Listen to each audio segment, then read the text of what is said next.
Subscribe to AAN Creation and press the bell icon for latest videos. Welcome again friends. If you have a bunch of bookmarks in the Microsoft Edge Chromium browser, you might be interested in exporting them to an HTML file. This is extremely useful because you can have a backup of your bookmarks. Also, you can open that file later on some other PC or mobile device where Google Chrome is not installed. You can also import the HTML file in another browser on the same PC or another device. Most mainstream browsers support importing bookmarks from an HTML file. Browsers like Google Chrome, Firefox, Internet Explorer, and even the classic Edge app, Microsoft Edge, allow you to do it. In this guide, you'll learn the steps to export favorites to HTML file in Chromium version of Microsoft Edge. Use these steps to export. First, open Microsoft Edge, and click the Settings and More three-dotted button on the top right corner.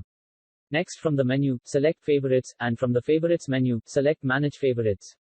Next, in the left pane of the Favorites page, click on the Export Favorites link. And browse for the folder where you want to store the HTML file with your bookmarks and click on Save.